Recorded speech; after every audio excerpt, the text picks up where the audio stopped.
Mesdames et messieurs, chers étudiants, chers stagiaires, heureux de vous revoir. Alors aujourd'hui, on va faire un petit rappel à les états financiers. Ou plus précisément, on va voir la définition des comptes de résultats. Ce qu'on appelle le CPC ou la table de formation de résultats. Ce sont tous des comptes de résultats. Ou ce qu'on appelle le cycle.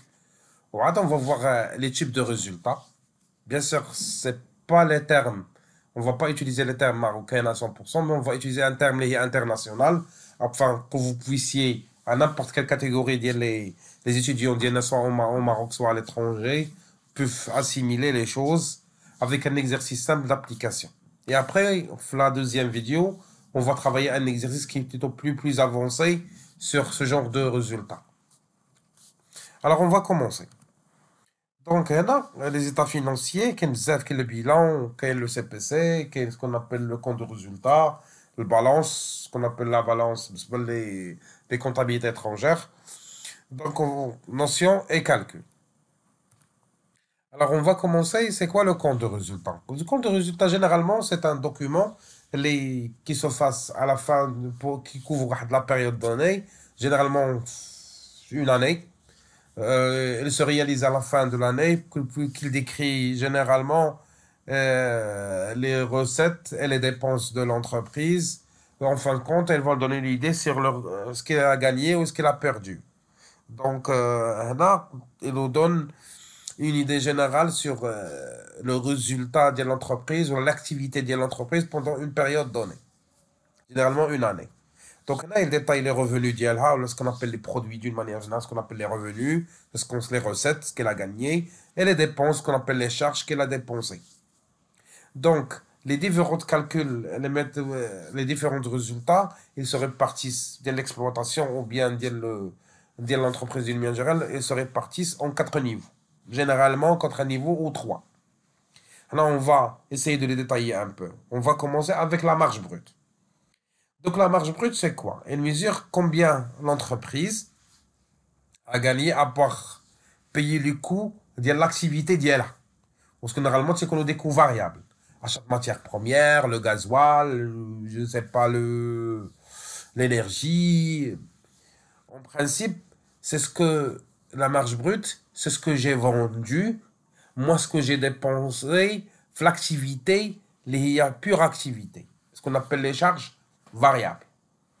Donc, pour calculer la marge brute, il y a les ventes, ou moins le coût des ventes. Coût des ventes, généralement, ce sont les charges variables. Les charges généralement variables. Ça, c'est le premier niveau dès le profit. On va passer le deuxième niveau. Il y a ce qu'on appelle le EBITDA, ce qu'on appelle l'EBITDA. C'est-à-dire en anglais, c'est Earning Before Interest, Taxes, Depreciation and Amortization. C'est-à-dire on mesure le bénéfice, c'est-à-dire le résultat, avant de soustraire l'amortissement, les intérêts, et les impôts, et les dépréciations. C'est-à-dire qu'il y a le bénéfice avant de soustraire les intérêts, les taxes, les dépréciations et l'amortissement. Avant de retirer. C'est-à-dire un l'EBITDA, c'est quoi? Il y a la marge brute, ce qu'on appelle les charges structurelles, les charges opérationnelles, ce qu'on appelle les charges fixes. Et grosso modo, si on peut réunir les deux formules, c'est quoi l'EBITDA?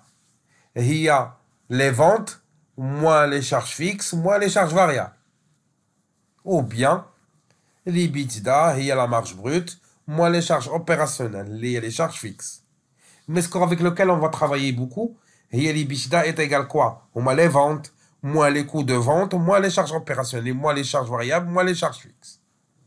Ça, c'est le deuxième niveau de profit. Maintenant, on va passer au troisième, ce qu'on appelle l'EBIT. L'EBIT, c'est Earning Before Interest Taxes. C'est-à-dire, c'est les bénéfices avant de retirer les intérêts et les impôts. Et qu'est-ce qu'on a retiré? C'est l'amortissement. C'est le bénéfice après avoir enlevé les amortissements. C'est le bénéfice de ce qu'on appelle les dotations de dépréciation ou la dotation d'amortissement. Et qu'est-ce qu'il nous reste? Les intérêts à retirer et les impôts. Donc, c'est quoi la formule? Alors, l'EBIT, c'est l'EBITDA. C'est la formule ancienne. moins l'amortissement. Maintenant, on va passer ce qu'on appelle le résultat net.